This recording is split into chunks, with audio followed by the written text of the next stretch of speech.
Suspended ANC Secretary-General Ace Magashule's corruption case resumes on Tuesday in the High Court in Bloemfontein.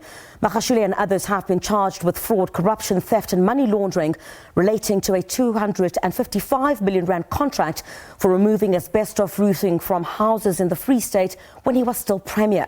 Let's bring in now Professor Sethulego Matebesi, who is a political analyst from the University of the Free State. Prof, a very good evening to you.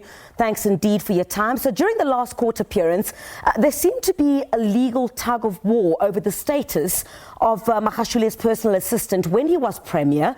What can we expect when this case resumes? Hi, good evening, Griselda and South Africans. Yes, once again, some of the things which I strongly believe will play out outside of the court and which will be decisive, it's a question of whether Magashule will be able to attract the same kind of support that he has been receiving during previous appearances. And also very significantly, it is, will this case now at least proceed? Because remember, Ace Magashule has been complaining to say it seems as if the government or the justice system is delaying these proceedings, and this will have a huge impact on his chances of participating in the next general elective conference of the African National Congress, or at least by resuming his duties as Secretary-General of the African National Congress. Prof, you mentioned a critical point, which was my next question. I mean, the last time there were fewer supporters compared to the previous sitting.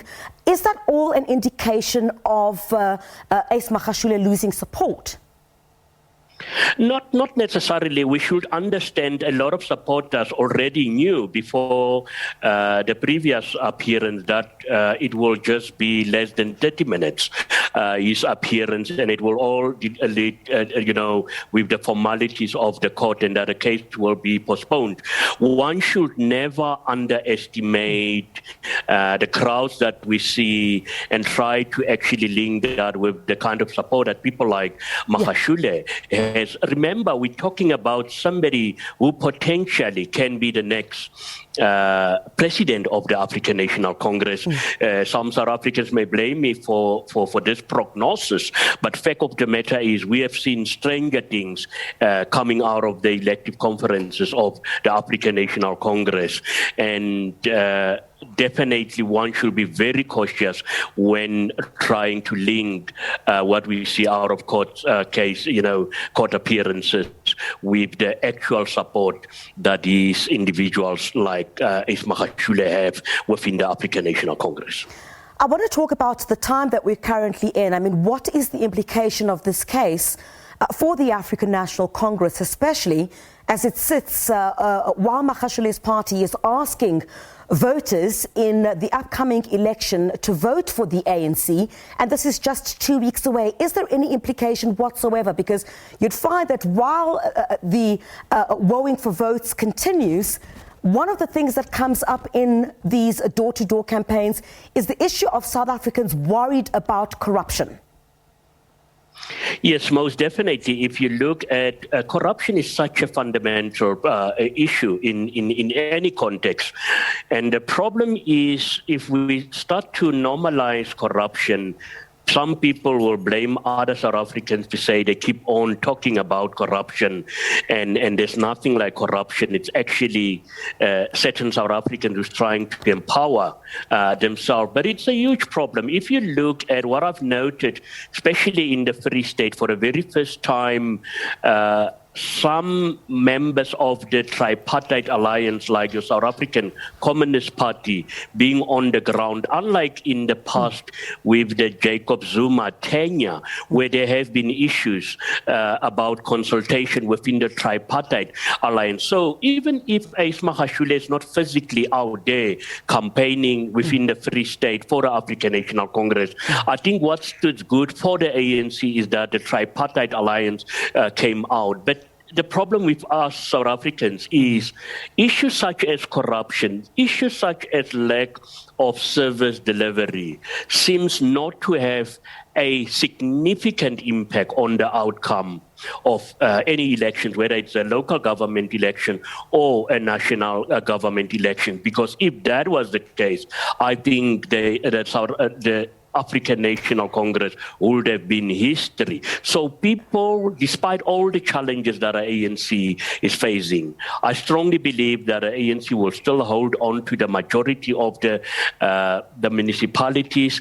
But also what is very significant is that the president have declared the Monday, the 1st of November, a holiday, a public holiday, because I predicted that if that is not going to be the situation, we will have a huge challenge in terms of voter turnout, because people will not necessarily stay away from work to go and vote for a system which I think a lot of South Africans have lost complete, trust in our local government system and our local representatives. Prof, I just want to ask you one more question pertaining to that. You say that while South Africans might somehow raise their concerns about corruption, that doesn't necessarily translate to the anger that they would otherwise take to the polls. Why do you think that is the case, though? Because you see quite a lot of South Africans saying they're tired of corruption, something needs to be done about corruption in the country. Why do you think this doesn't translate then to changing that at the polls, if that's what they want? A very good question, Griselda, but this is something that will remain with South Africans for many years to come. We talk about a party, and I will try to very briefly classify your typical South African voter. You've got those voters who traditionally has been ANC members, the so-called Nelson Mandela legacy, the so-called struggle, history of the African National Congress. And people will just vote for the ANC on the basis of the name ANC. And we can't blame people like that. But then you also have the middle class, those people who in your urban areas, we've seen the ANC lost, several metros in South Africa where people does not care. Some people who've got an income who does not depend on the African National Congress for a living. But if you look at the majority of South Africa, if you talk about a local municipality, every opportunity centers around the municipality. So people will continue to vote for the ANC to ensure that at least they've got access to whether it's only temporary job or so. And unfortunately, this is creating problems for us as a country.